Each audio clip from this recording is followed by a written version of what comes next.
వినపడలేదండి? ఎందుకంటే ఆ గాడిద ప్రభు అయిన యేసుక్రీస్తు అనే వాక్యాన్ని మోస్తున్నది. దాని మీద ఏమన్నది? గాడిద మీద యేసుక్రీస్తు అనగా ఎవరు? వాక్యము శరీరధారేను. యేసుక్రీస్తు శరీరం ఏమన్నదంటే వాక్యం అన్నది. ఈ రోజు వధువులపై ఏమన్నది? వాక్యం అన్నది. క్రీస్తులు ఏమన్నదో వధువులు అదే ఉన్నది. ఇద్దరిలో ఉన్నది ఒకటే. అది రక్తము కాదండి, వాక్యమై ఉన్నది. పరిశుద్ధాత్మ వాక్యమై ఉన్నది. ఇప్పుడు ఆ గాడిద మీద ఏమున్నదంటే యేసుక్రీస్తు అనే వాక్యం ఉన్నది. వాళ్ళు ఇప్పుడు గాడిదకి గౌరవం వల్ల గాడిద మీద ఉన్న వాక్యాన్ని గౌరవించారు. కాబట్టి ఆ గౌరవం గాడిదకి ఇచ్చిన కనిపిస్తుంది, కానీ అది గాడిదకి ఇచ్చిన గౌరవం కాదండి. ఈ రోజు మేము వచ్చినప్పుడు మీరందరూ ఎందుకని లేచి నిలబడ్డారు? వినపడలా? మరి పాస్టర్ల కోపం రాదనుకుంటారు. వెనకాల వస్తుందా? వచ్చిన పర్వాలేదు చెప్తా. ఈరోజు నేను దేవుడు యొక్క గాడిదని, ఈ కాల ప్రవక్త అన్నాడు నేను దేవుడు గాడిదని.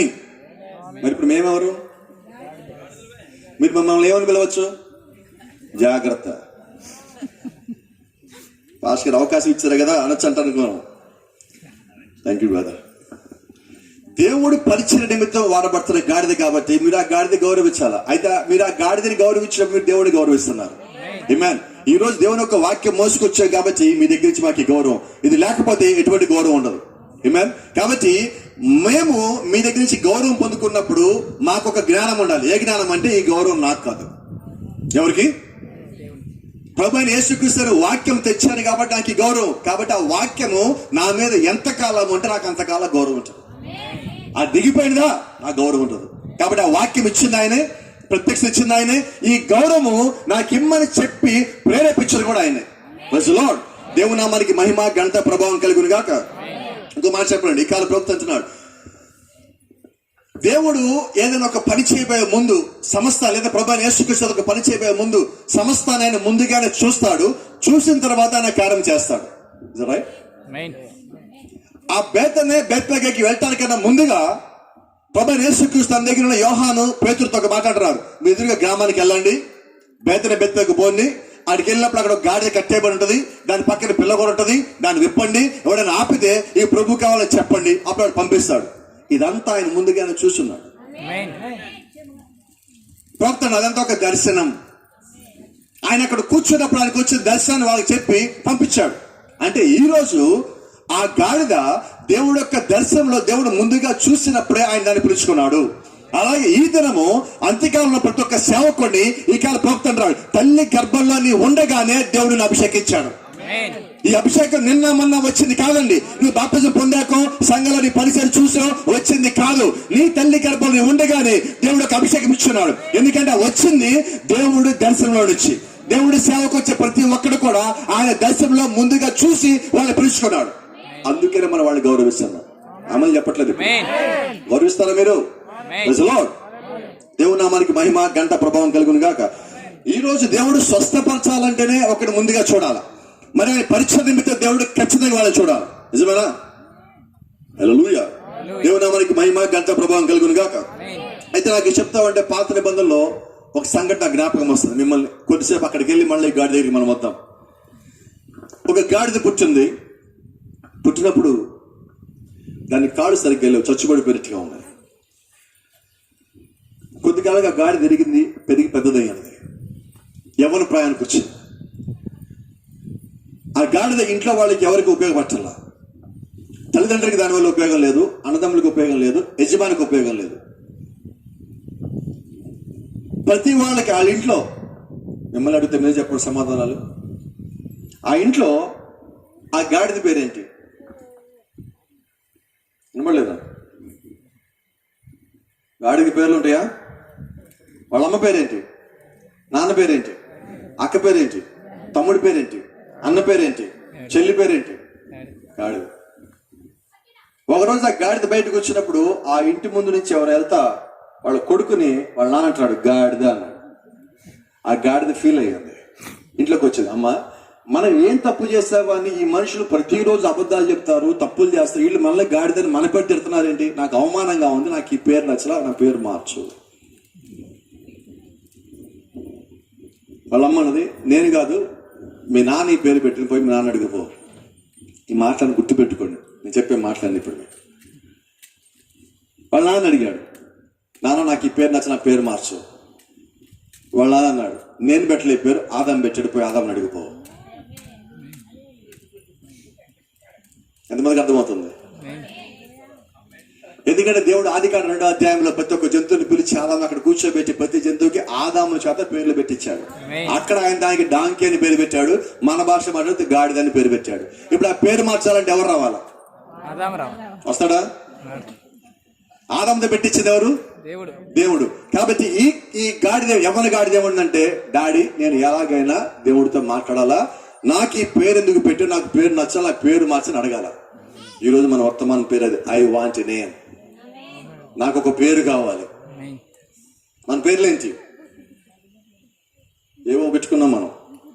మన పేర్లు ఈ కాదు అసలుకి. శ్రీమతి యేసుక్రీస్తు మన పేరు అది. ఆ పేరుకి మనం రావాలి. ఎప్పుడు వస్తామో, ఎలాగొస్తామో, ఎప్పుడు ఆయన పక్కన చేరతామో తెలియదు, కానీ మన ప్రయాస అయితే భారం అయితే కలిగి ఉన్నాం. ప్రజలోడ్ అయితే ఈ గాడిద గురించి కొద్దిసేపు నన్ను మాట్లాడినమాట. ఈ గాడిద వాళ్ళ అమ్మని అడిగింది, అమ్మ ఎక్కడ దేవుడు?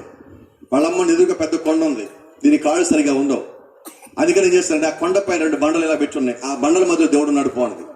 ఈ రోజు కూడా తల్లులు ఏం చేస్తారంటే కొన్నిసార్లు పిల్లలు అడిగిన ప్రశ్నకి సమాధానం తెలియక, చెప్పడానికి కుదరక అబద్ధాలు చెప్తా ఉంటారు. అంతేనా? ఆశ్చర్యం, అబద్ధాలు చెప్పారు, మీకు కోపం రావచ్చు. మీరు చెప్పి ఒక చిన్న అబద్ధం చెప్పనా?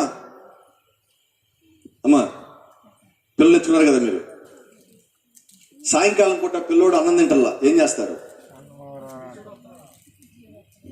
వస్తాడా? ఆకాశం ఉదయం చూపిస్తారు, వినమల్లా వస్తుందా? మరి పిల్లలకి చిన్నప్పుడు అబద్ధాలు చెప్పింది ఎవరు? రాని మీరు చెప్పారా? అది చెప్పండి, చందమామ రాదు కానీ నువ్వు అన్నం తినని చెప్పండి. బూచోడు రాడు, నేను భయపెట్టి అన్నం పెట్టాను పెట్టానని చెప్పండి. నిజం చెప్పి పెట్టండి. చెప్పగలం మనం? కొంచెం కష్టంగా ఉంటుంది ఆ మాటలు, అయినాక నిజాలు ఇవన్నీ ఒప్పుకోవాలి మనం. నిజం చెప్పండి అంటారు పిల్లలకి. సత్యం చెప్పినప్పుడు వాళ్ళు సత్యం నుంచి పడిపోరండి. మనకు ఒక అలవాటు ఉన్నది, అప్లోడ్ ఇంటికి వచ్చాడు, పిల్లలకి ఏం చెప్తాం? మళ్ళా వాడు ఎప్పుడన్నా మీకు అబద్ధం చెప్తే మీరే కొడతారు. అబద్ధం చెప్తావు నాకు చెప్పించింది ఎవరు? మనకు అప్పించాడు, ఇంటి బయట ఫోన్ చేస్తాడు. మన ఇంటి లోపల ఉండి, నేను ఊళ్ళో లేను, అంబాజీపేటలో ఉన్నా. ఉన్నది ఎక్కడ? ఎక్కడున్నావు? ఎక్కడున్నా చెప్తున్నావు. రేపొద్దు నిన్ను చూసి నీ పిల్లలు ఎదిగారు, వాళ్ళు అబద్ధం చెప్పారు నీకు. పిల్లలు పెరిగి పెద్ద అయ్యారు, కాలేజీకి వెళ్ళరు, నువ్వు ఫోన్ చేస్తే నేను కాలేజీలో ఉన్నా అంటారు. అబద్ధం చెప్పింది ఎవరు? నేర్పించింది ఎవరు? కాబట్టి జాగ్రత్త. నిజంగా నీకు అప్పు ఉన్నదా? నిజంగా వర్తమాన విశ్వాసం అయితే నీకు రహస్యం చెప్తా. వాడి ఇంటి దాకా వచ్చే లోపే నువ్వే వెళ్ళు వాడి దగ్గరికి. అయ్యా నువ్వు ఇంటి దగ్గరికి వచ్చి 10 సార్లు తిరిగి ఫోన్లు చేసి నన్ను హింస పెడితే నీకు అబద్ధం చెప్తే నిజం చెప్పలేను. నాకు కొద్దిగా టైమి, నా ప్రాణం పోయేలోపు నేను డబ్బు కట్టిపోతా. ఎందుకంటే అప్పులు చేసి నువ్వు కానీ పైకి పోవు, నువ్వు అప్పు తీర్చుకుంటే పరలోకానికి రావు. వర్తమాన విశ్వాసం గుర్తుపెట్టుకోవాల్సింది. ఇక ఎవడెగ్గొడతాడు? షాపులో 5 రూపాయల అప్పు కూడా మీరు కట్టాల్సిన పరలోకం పోవాలంటే అయిపోయింది పో. ఇక ఎవడన్నా వస్తాడు మీ దగ్గరికి? నేను ఒక సహోదరు దగ్గర 7 లక్షల అప్పు తీసుకున్నా. ఏ రోజు నాకు ఫోన్ చేయడు, నేను కనిపించినా కూడా నేను అడగడు, వెళ్ళిపోతాడు పక్క నుంచి. నోటి మాట మీద ఇచ్చాడు. ఏంటి ధైర్యం? నేను పరలోకం వెళ్ళాలండి, నేను అందుకోసం వచ్చాను ఇక్కడికి. దేవుడిని నమ్మేదే పరలోకం వెళ్ళటం కోసం, ఇంక వేరే ఏది లేదు నాకు, సెకండ్ ఆప్షన్ లేదు దాని లోపల. దానికోసం ఏం చేయాలి అవి నేను చేయాల్సిందే. అతనికి ఆ విషయం డినామినేషన్, అతను కూడా నన్ను నమ్మాడు ఆ విషయంలో. కాబట్టి ఈ రోజు క్రైస్తవుడైన నీవు నీ సాక్ష్యం నువ్వు పోగొట్టుకోవద్దు. నీ సాక్ష్యం ఎంతకాలం సరిగ్గా ఉన్నదో నువ్వు అంతకాలము ఖచ్చితంగా క్రీస్తులో ఉన్నవాడు ఉంటావు. Don't let down your testimony. నీ యొక్క సాక్ష్యము పడిపోకూడదు. Because your testimony speaks louder than your actions. నువ్వు చేసే పనుల కన్నా కూడా నీ సాక్ష్యం పరలోకంలో ఎక్కువ మాట్లాడుతుంది. అప్పుడు నీ సాక్ష్యం భూమి మీద చాలా ప్రాముఖ్యం. ఇక్కడ నీ సాక్ష్యాన్ని ఏముందిలే, చిన్నదే కదా పెద్దదే కదా అనుకుంటున్నామేమో. చిన్న రాసిన చెప్పనా అమ్మా, ఆడవాళ్ళు ఇక్కడ క్షమించండి, స్త్రీలు ఇళ్ల దగ్గరికి బండ్లు వస్తా ఉంటాయి కూరగాయలు కొనడానికి. పక్కన ఒక సంచి పెడతారు, కూరగాయలు కొంటా ఉంటారు. ఇది బాగల ఎక్కడికెళ్తున్నాయి? పరలోకం పోతావా? నీ సాక్ష్యాన్ని తీసి నువ్వే కిందేస్తున్నావు. ఇట్లాగా టమాటాల దొంగ నీ పేరు, వంకాయల దొంగ, కొత్తిమీర దొంగ, కరేపాకు దొంగ, ఈ పేర్లు అవసరం మనకి? యేసుక్రీస్తు వధువులో భాగమైన నీవు ఇటువంటి సాక్ష్యం కలిగి ఉండొచ్చా అంటున్నా. ఖచ్చితంగా కలిగి మనకు వద్దండి చిన్న చిన్నవి. నువ్వు సాక్ష్యం కలిగి ఉంటే గొప్ప గొప్ప దేవుడు నీకు ఇస్తాడు. నువ్వు అడిగితే దేవుడు కొండేవాడు నీకు, నువ్వు అడగాలి. కానీ పరలోకమే నీకు ఇచ్చాడు, ఉచితంగా ఇచ్చాడు. మనం వెనకాల తిరిగి ఆ వాలంటీర్లను పట్టుకొని అక్కడికి వెళ్ళి సచివాలయకి వెళ్ళి గంటల నుంచి ఆధార్ కార్డులు ఇచ్చి రేషన్ కార్డులు ఇన్నిస్తేనే 50 గజాల స్థలం ఉండాలి గట్టిగా. ఆయనేమన్నాడు, మీకన్నా ముందు పరలోకం పోయి మీ కొరకు నివాస స్థలములు, ఊరు బయట ఎక్కడో టెంట్లు పొలాట్లు వేసింది కాదంట, ఇళ్ల మధ్యలో నీకు ఇస్తానన్నాడు. మరి ఏం పొందుకుందాం మనం? నివాస స్థలములు మీ కొరకు సిద్ధపరచడానికి వెళ్తున్నా అన్నాడు. మరి అది కావాలనుకుంటే నువ్వు భూమి మీద యథార్థంగా ఉండొద్దు. ఒక తల్లి బిడ్డను మోసేటప్పుడు 9 నెలలు ఎంత జాగ్రత్తగా ఉంటుంది. ఇత్తింటే వేడి, ఇత్తింటే దలుపు, ఇత్తింటే దగ్గు, ఇలాగ వెళ్ళకూడదు, ఎండలో ఉండకూడదు, నీళ్ళలో ఉండకూడదు, తల్లిలో ఉండకూడదు, ఎంత జాగ్రత్తగా ఉండదు. అలాగే నువ్వు భూమి మీద ఉన్నప్పుడు కూడా పరలోకం వెళ్తామని తెలిసి నువ్వు చాలా జాగ్రత్తగా ఉండాలి. దాన్ని నువ్వు పోగొట్టుకోమాక. Don't lose your testimony. నీ యొక్క సాక్ష్యమును నువ్వు ఎప్పుడు పోగొట్టుకోవద్దు. కాబట్టి దానికి మనం ఎప్పుడు కూడా అబద్ధం చెప్పడానికి వినబడలేదు. చెప్పకూడదు అని కూడా చెప్పండి. నేను అబద్ధం చెప్పకూడదు అనుకున్నవాడు చెప్పండి. ఈ మాట అంటున్నా. చాలా చేతులు రాలేదు, చాలా కష్టంగా ఉండదు. బ్రజ్లో రేపు పొద్దున భాస్కర్ అడుగుతారు, కొంతమంది రాళ్ళ కూడికి రోజు ఎందుకు రాలేదు? చెప్పలా, వినబడ నాకు. ఈరోజు అండి కడుపు నొప్పి వచ్చింది పాస్టర్ గారు. అప్పుడు గుర్తు వస్తుంది, ఏం చెప్పాలి తెలియలే. పాస్టర్ గారు చూసాక అమ్మ పాస్టర్ గారు వచ్చారు, ఏం చెప్పాలి?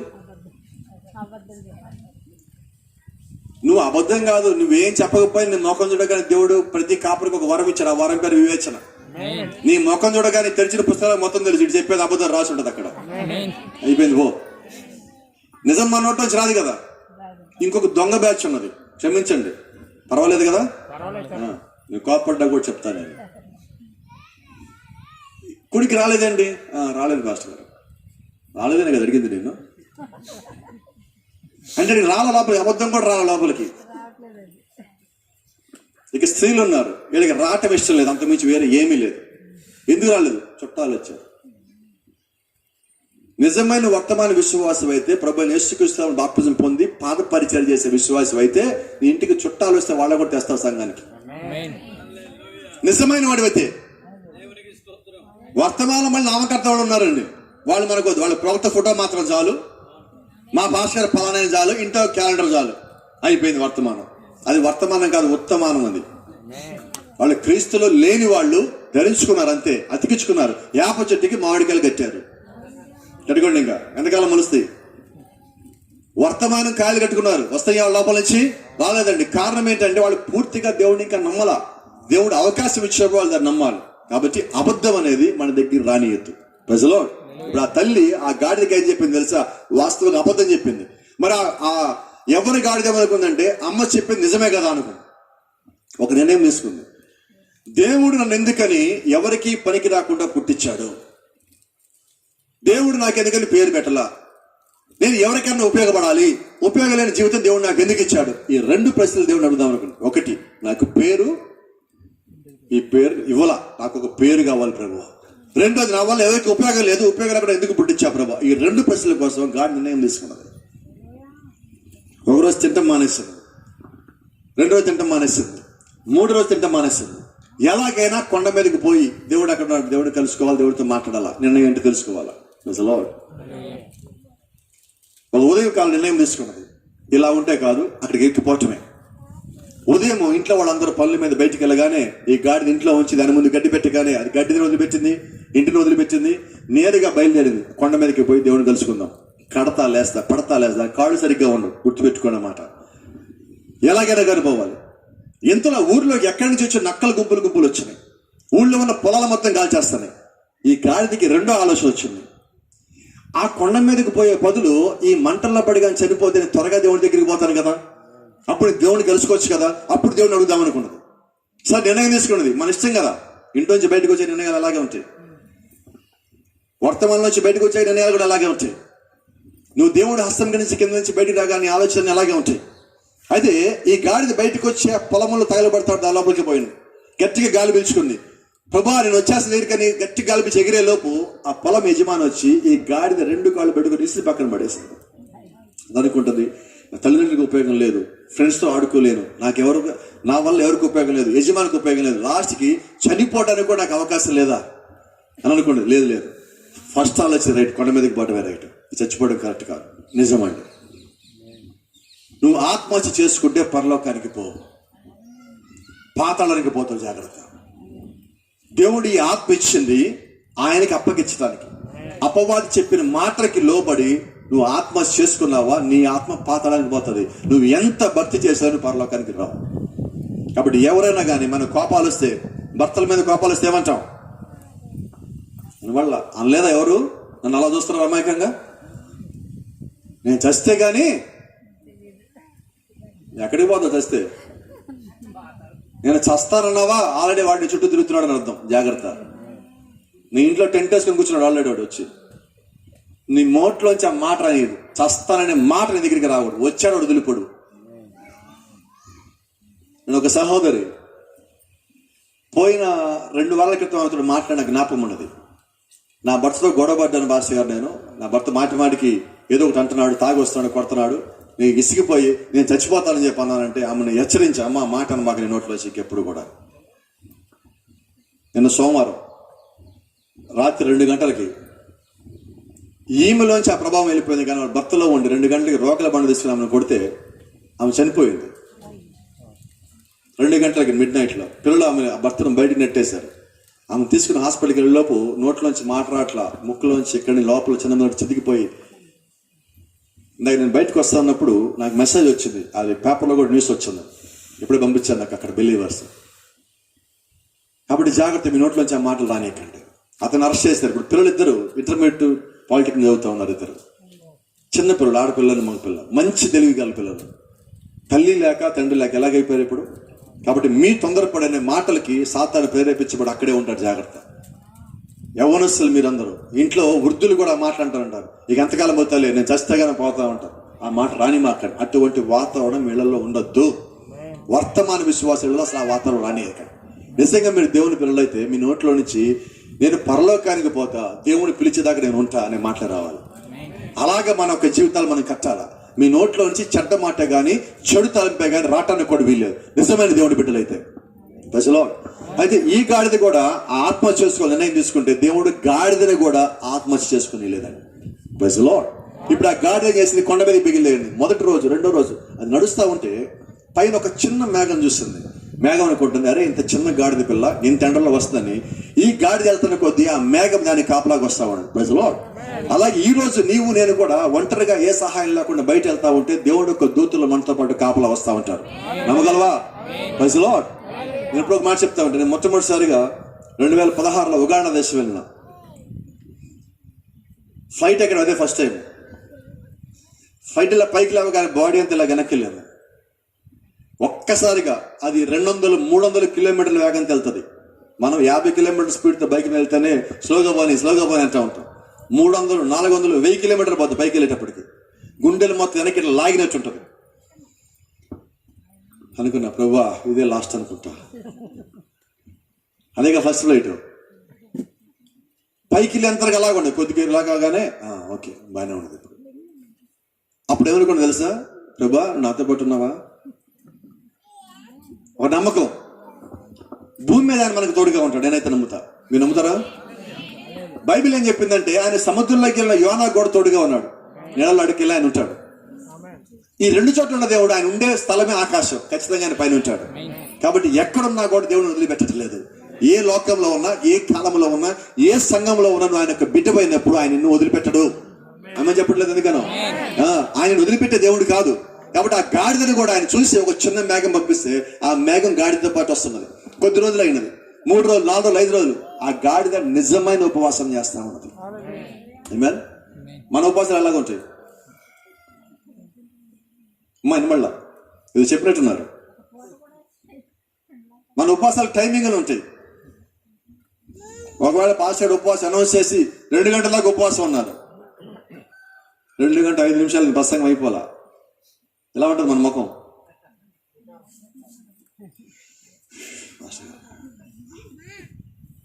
ఏంటిదంతా? ఇక పాస్టర్ గారు తెలియాలి నీ ఎక్స్ప్రెషన్, ఆ ప్రసంగం ఆపాలా. అయితే ఇంకో సంగతి తెలుసా, మీ మోకాలు చూసి ఇంకా ప్రసంగం చేస్తుంటాడు, అప్పుడే ఉద్యోగం పంపిస్తాడు దేవుడు. ఏం చేద్దాం మరి? బా ఇది ఇంకా మళ్ళీ ఇప్పుడే ఇంకా పాస్టర్కి అలవాటుది కదా, ఇంకొక 5 నిమిషాలు అయిపోయింది 2 నిమిషాలు ఒక పాయింట్. మనకి అప్పుడే లోపల ఏమవుతుంది? అయితే నిజం చెప్పనా, మీరు ఆకలిగా ఉన్నప్పుడు నిజంగా ప్రార్థన చేసినప్పుడు దేవుడు త్వరగా మిమ్మల్ని కలుసుకుంటాడు. ఆమేన్. అయితే ఇంకో రహస్యం కూడా మీరు చెప్పాలా, నేను ఉపవాసము చేస్తానని మీరు చాటింపు లేసి ఉపవాసం చేయొద్దు. మనకు ఒక చెడ్డ అలవాటు ఉన్నది, ఈరోజు నాకు ఆ పని ఏం చెప్పకు, నేను ఉపవాసం ఉన్నా. మీరు నీళ్ళు తెమ్మంటావు, నేను అసలుగా ఉపవాసం ఉన్నా. ఇంట్లో ఉపవాసం ఉన్నవాళ్ళు స్త్రీలు ఎలా ఉంటుంది, ఇంట్లోకి వెళ్ళి మూలకిలో చాపేసుకుని గోడ కనుక ఇట్లా కూర్చుంటారు. ఏంటమ్మా అంటే ఉపవాసం ఉన్నా ఈరోజు. బైబిల్ యేసుక్రీస్తు ఉపవాసం ఉంటే నీ ముఖం వికారం చెయ్యొద్దు. మోషే కొండ మీదకి వెళ్ళి 40 రోజులు ఉపవాసం ఉంటే మోషే ముఖం ఎలా ఉన్నది, మరి మన ముఖం వికారం అవుతుంది. ఎందుకంటే దేవుడు యొక్క సన్నిధిలో మోషే ఉన్నాడు.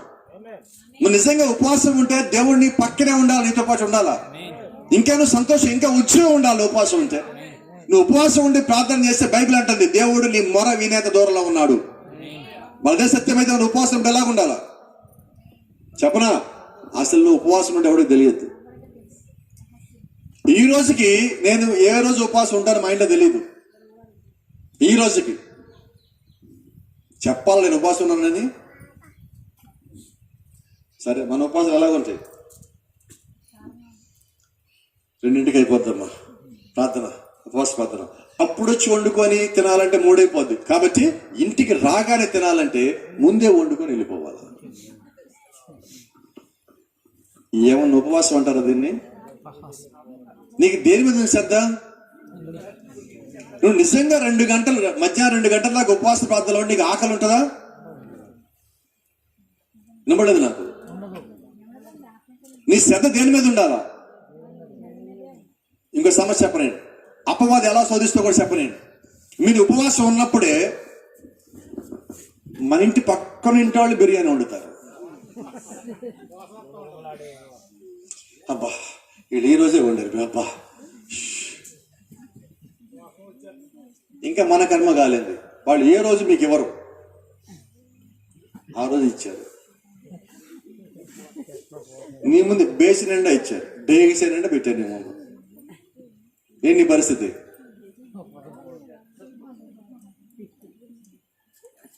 మూట తీసి చూసారు, జీడిపప్పు కూడా వేశారు, దమ్ము తీసి లోపల వచ్చింది. ఇంట్లో వాళ్ళు తింటారు, ఆగుతారా? వాళ్ళు ఉపవాసం లేరు, తీసుకొని పెట్టుకొని తింటున్నారు.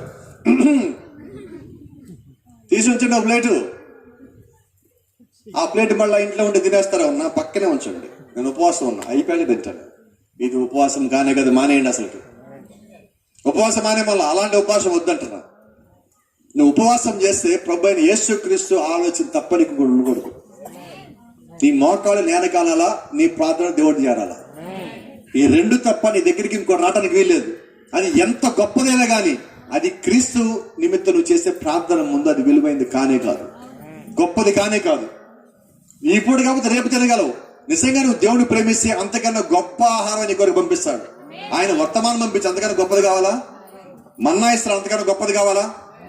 అది తినేవాడికి, దేవుడి దగ్గర నుంచి వచ్చిన వాడికి ఆ రుచి అంటే తెలుస్తుంది, అందరికీ తెలియదు. కాబట్టి ఈ రోజు నిజమైన వర్తమానం నువ్వు కలిగి ఉన్నప్పుడు నువ్వు చేసే నిజమైన ఉపవాసం కూడా యథార్థంగా ఉండాలి. ఆకలిని ముందు పెట్టుకొని ఉపవాసం చేయొద్దు. అలాంటప్పుడు నీ ఉపవాసం అక్కర్లేదు. డినామినేషన్ పెట్టుకున్నారు పెద్ద బోర్డులు, 40 రోజుల ఉపవాసాలు, 2 గంటల దాకా, 12 గంటల దాకా, 3 గంటల దాకా ఉపవాసాలు. మనకి టైం లేదండి ఉపవాసానికి. నువ్వు ఎంతవరకు చేయగలవో యథార్థంగా అంతవరకు చెయ్యి. చర్చ్ 2 గంటల దాకా ఉండొచ్చు, ఇంటికి పో, కంటిన్యూషన్ చెయ్యి. అయితే ఆ సమయంలో నువ్వు ఉద్యోగమైన వ్యాపారం చేయొద్దు యేసుక్రీస్తు. ఈరోజు మనం ఉద్యోగాలకు వెళ్ళి ఉపవాసం ఉన్నామంట. వ్యాపారాలు చేస్తే ఉపవాసాలు అంటున్నాం. అవి దేవుడి దృష్టిలో ఉపవాసాలు కాదు. ఆ రోజు సెలవు పెట్టుకో, సెలవు పెట్టే రోజు ఉపవాసంలో ఉండు నువ్వు కావాలంటే.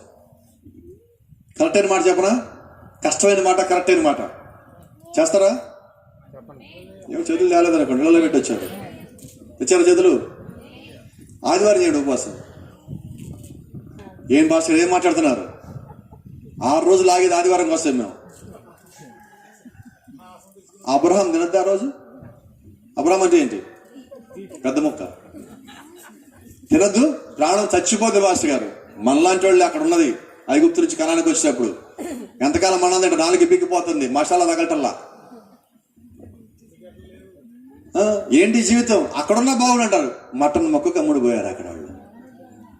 ఏసావేమో చిక్కుడుకాయ టమాటా కూరకు అమ్ముడు పోయారు.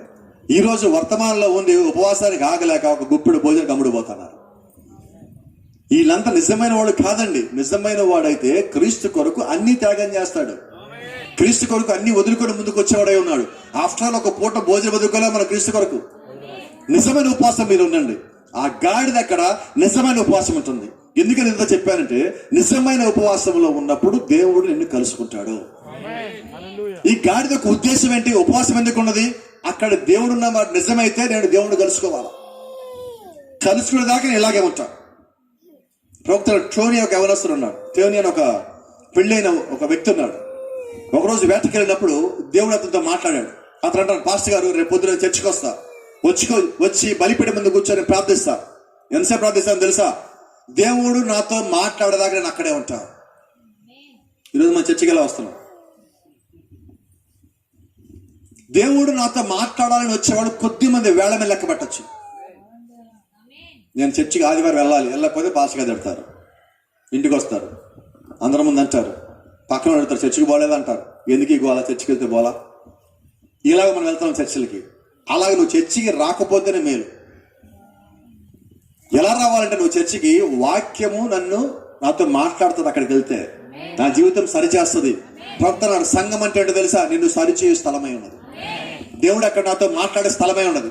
దేవుడు అక్కడ ఒక స్థలాన్ని ఏర్పాటు చేశాడు నాతో మాట్లాడటానికి. నేను అక్కడ పరిగెత్తిపోవాలి. అంటే దేవుడిని నువ్వు చేరుకునే దగ్గరికి నువ్వు ఎలా వెళ్ళాలంటే ప్రయాస భారంతో కాదండి, ఇష్టముతో పోవాలి, ప్రేమతో వెళ్ళాలి. ఈ కాల ప్రవక్త అంటారు కదా, బైబిల్ నాకు అర్థం కావట్లేదండి, వర్తమానం నాకు అర్థం కావట్లేదు, మా పాస్టర్ చెప్పి నాకు అర్థం కాలేదు. మంచిదే, భూ సంబంధమైన మాట, ఆత్మ సంబంధమైన మాట ప్రవక్త అంటున్నాడు. దేవుడు నీకు అర్థం కావాలంటే, వాక్యం నీకు అర్థం కావాలంటే నువ్వు వాక్యంతో ప్రేమలో పడు. వాక్యంలో ప్రేమ అంటే మన ప్రేమ ఏంటి? మన ప్రేమ ఏంటి? సెల్ఫీలు తీసినా పంపించదు, ఇది మన ప్రేమ ఈరోజు. అంతేనా?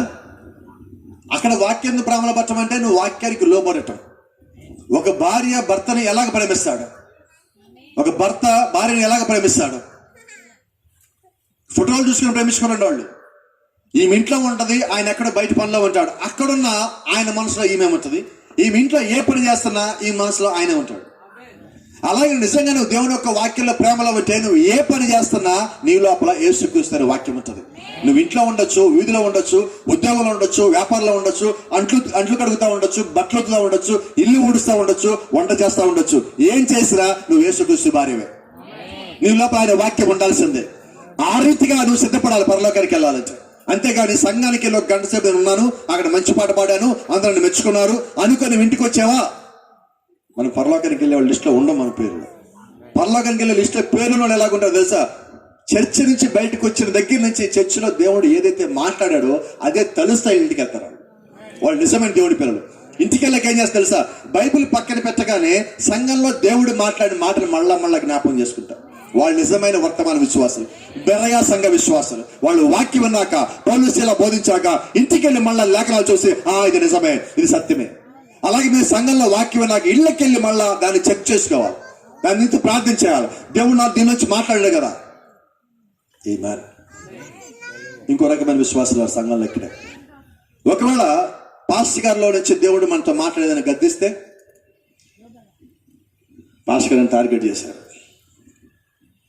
నన్ను కావాలన్నారు, తెలుసు నాకు, నేను రాను చర్చికి. నువ్వు ఎప్పుడైతే చర్చికి రానని అన్నావో అపవాది అప్పుడే లోపలికి వచ్చాడనమాట. ప్రవక్త అంటున్నాడు, ఒక వ్యక్తిని ప్రార్థనకి రానియకుండా ఆ ప్రార్థన లైన్ని కట్ చేస్తాడు సాతాను అన్నాడు. సాతాను వాడిని వాడుకోవాలంటే, వాడి లోపలికి రావాలంటే నేను మొట్టమొదటి సంఘానికి రాకుండా ఆపుతాడు అన్నాడు. ఈరోజు నువ్వు లేనిపోని కారణాలు చెప్పి సంఘానికి ఆగావంటే అర్థమేంటి? నాకు ఇక్కడ ఒక ధైర్యం ఉన్నది, మీ సంఘం గురించి నాకేమీ తెలియదు, దేవుడు నాకు లోపల ఏం పెట్టాడో మొత్తం చెప్తా, తర్వాత మీరు అన్ని కలుపుకోండి మీకు కావాల్సినవి.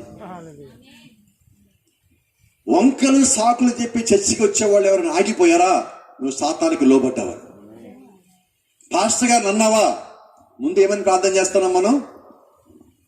అయ్యా మా పాస్టర్ గారిని మరుగున చెయ్యి, నీ యొక్క ఆత్మను నింపు, ఆయనలోంచి మొత్తం మాట్లాడు అని ప్రార్థన చేశావు నీవే. ఒకవేళ నీ ప్రార్థన దేవుడు అన్నాడేమో, ఇది దేవుడు ఆయన నుంచి మాట్లాడాడేమో. ఇప్పుడు నేను పాస్టర్ గారు టార్గెట్ చేశారంటే నీ ప్రార్థన తప్ప, దేవుడు మాట్లాడింది తప్ప? నీ ప్రార్థన రైటు, మరి పాస్టర్ గారి నుంచి మాట్లాడింది కూడా రైటే. ఏం చేద్దాం? ఆమెలు రావు ఇప్పుడు, ఆయన నేను ఆపను. సేవకుడు నోట్లోంచి గద్దింపుగాని వచ్చింది, అది నిన్నే అన్నాడని తెలిస్తే నువ్వు ముందు ప్రసంగం మధ్యలో ఉండగానే ఇక్కడికి వచ్చి మోకాళ్ళ మీదకి వచ్చి, నిజమైన విశ్వాసం అయితే, వేస్తరం అయితే చెప్పొద్దు, నిజమైన విశ్వాసం అయితే ఇక్కడికి వచ్చి, పాస్టర్ గారు అది నేనే చేసే తప్పు, దేవుడు నన్ను గద్దించాడు అని నువ్వు ముందుకు వచ్చావా? నీ ఒక్కడవే కాదు, నీలాంటి ఆ స్థితిలో ఉన్న అనేక మందిని నడిపించిన వాడు అవుతావు. నిన్నెవడు ఎగతాళి చేయడు, నిన్ను చూసి ఇంకా మెచ్చుకుంటారు. ఒక తప్పు చేసిన కుమార్ తండ్రి దగ్గరికి వచ్చి, నాన్న తప్పు చేశా నన్ను సరిచేయంటే ఆ తండ్రి గద్దిస్తాడా? శిక్షిస్తాడా? ప్రేమగా దగ్గర తీసుకుంటాడండి సరి చేసి నిజమైన తండ్రి అయితే. అలాగే నేను తప్పు చేశాను పాస్ గారు ఆయన ఎవడు తిట్టడండి, దగ్గర తీసుకొని కూర్చో, అతని మీద ఇంకా ప్రార్థించేవాడుగా నిజమైన దేవుడు సేవకుడు ఉంటాడు. ఆ ప్రార్థనని, ఆ ప్రేమను మీరు పోగొట్టుకోకండి. దేవుడు సేవకుల నుంచి గద్దించాడా? త్వరగా ఆయన గెలవండి, ఎందుకంటే దేవుడు మీ యొక్క సంగతిని ఆయనకి బయలుపరిచాడు. అయితే ఇక్కడ ఇంకో సంగతి ఉన్నది, క్షమించండి మాట చెప్తున్నా. కొంతమంది సేవకులు విశ్వాసుల్ని అనాలన్న ఉద్దేశంతోనే వాక్యాల మొత్తం తెల్లాలు ఎతికి ప్రసంగాలు సిద్ధం చేస్తారు. అది దేవుడు మాట్లాడాల, అది సేవకులే మాట్లాడేది. అయితే నువ్వేం చేయాలంటే, ఒకవేళ సేవకుడు నీ గురించి తెలిసి కావాలనే కానీ ప్రసంగం చేసినట్లయితే, ప్రభా నేను చేసిన తప్పే ఒప్పుకుంటా, అయితే నా సేవకుడు ఎలా మాట్లాడ సరైనది కాదు, నేను ఆయన ఏం అనదలుచుకోవాలా, నీవే నా సేవకుడితో మాట్లాడు. నువ్వు యథార్థవంతుడు కదా, నీ ప్రార్థన గొప్పది కదా, నీ ప్రేమ ఇప్పుడు చూపించు. ఇంట్లో మన అమ్మ నాన్న తిరిగితే మనం ఏం చేస్తామండి? అడిగి వెళ్ళిపోతామని, ఇంట్లోకి రాని వెళ్ళిపోతామా? వినబడలా నాకు ఎన్నిసార్లు తిట్టారు. మా ఇంట్లో మా అమ్మ నాన్న కొట్టకుండా పెంచారని నా ఒంటి మీద ఒక్క దెబ్బ పడేదని చెయ్యొద్దండి. వెనక చూడక్కర్లా, అందరి చేతులు ఒకేలాగా వచ్చాయి. అర్థమవుతుందా? మరి సంఘంలో ఒక మాట రాకుండా, ఒక దెబ్బ పడకుండా, ఒక హెచ్చరిక లేకుండా, గద్దెంపు లేకుండా దేవుని యొక్క సంఘమే కాదు. నిజమైన తండ్రి గద్దిస్తాడు, శిక్షిస్తాడు, ప్రేమతో చేస్తాడు. ప్రజలు దాన్ని మీరు పోగొట్టుకోమాకండి. దేవుని మనకి మహిమ కలుగును గాక.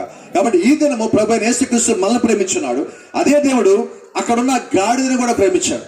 ఈ గాడిద పైకి వెళ్ళినది ఉపవాసంలో ఉన్నది, ఆ దగ్గర దాకా వచ్చింది, ఇంకా కొద్ది దూరంలో ఉన్నది. అంత దూరం వెళ్తే ఆ బండం చేరుకుంటుంది. ఇది గాడిద ఒంట్లో శక్తి అయిపోయింది, జీవం అయిపోయింది, ఎనర్జీ మొత్తం పోయినది. అది దప్పికొన్నది, ఆకలిగా ఉన్నది, అక్కడి దాకా పోలేకపోతున్నది. ఆ చుట్ట చివరికి వచ్చింది, ఎండ రోజు బాగా ఎక్కువగా ఉన్నదేమో, దాని నోరంతా ఎండిపోయింది. ఆ కొండ మీద అక్కడే పడిపోయాడు. ప్రభు నేను అక్కడి దాకా రాలేను, నా పరిస్థితి అయిపోయింది, నాకు అర్థమైపోయింది, నేను మరణించబోతున్నా, కొద్దిసేపట్లో నేను చనిపోబోతున్నా. ఏదేమైనా కానీ ప్రభు నేను ఒక ప్రశ్న అడుగుదామని వచ్చా. ఎందుకని నాకు ఒక పేరు లేకుండా ఉంచావు? ఎందుకని నేను ఎవరికి ఉపయోగం ఉంచావు? నాకు ఒక పేరు లేదు, ఉపయోగం లేదు, నన్ను ఎందుకు ఇలా చేశావు ప్రభు అడుగుదామని వచ్చా. ఇక నేను రాలేను ప్రభు, ఇక్కడ దాకా వచ్చి నా శక్తి కొట్టి అయిపోతాను. నోరు తెరిచి ఆకాశం వైపు చూస్తా, ఆ బండల సందు వైపు చూస్తా, ఎగశ్వాస వచ్చి నాలుగు బయట పెట్టి 2 గుడ్లు బయటకు వచ్చేసి ఆ గాడిద చూస్తా చూస్తా అలాగుండగానే మరణించింది. ఎందుకోసం వచ్చింది గాడిద? దేవుని కలుసుకోవాలని, కలుసుకొని ఒక ప్రశ్న అడగాలి. చనిపోయింది, నోరు తెరిచి చనిపోయింది.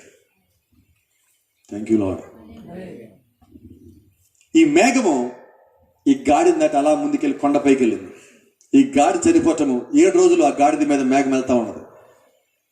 ఆ మేఘము ఈ గాడిదని చూసి ఏడవటం ప్రారంభించింది. మేఘం ఏడిస్తే ఏమవుతుంది? నిజమేనా? ఆ కొండపైకి వెళ్ళినప్పుడు ఆ మేఘం ఏడుస్తుంటే వర్షం వచ్చి పైనుంచి నీరు వచ్చి ఆ నీరు వరదలాగొచ్చి పైన చెత్త చెదారం మట్టి అంతా తీసుకొచ్చి ఆ గాడిదని కప్పి ఆ వర్షం సమాధి చేసి వెళ్ళిపోయాడు. కొద్ది రోజులు గడిచిపోయింది, అంత మామూలుగానే ఉన్నది. సుమారు ఒక 5-6 రోజులు గడిచింది. ఇంకా నేలంతా ఇప్పుడు వర్షం పడి ఎలాగైతే ఉండదో మనకి పచ్చి పచ్చిగా ఉండదు. కరెక్ట్గా ఆ గాడిద ఎక్కడైతే చనిపోయాడదో అక్కడ కొంతమంది వ్యక్తులు కలిసి నుంచొని మాట్లాడుకుంటున్నారు. వాడిని ఎలాగైనా పట్టుకోవాలి, వాడిని వదిలిపెట్టకూడదు, వాడిని కట్టేయండి, తీసుకురండి, అమ్మ నుంచో పెట్టండి. ఎవరాళ్ళు?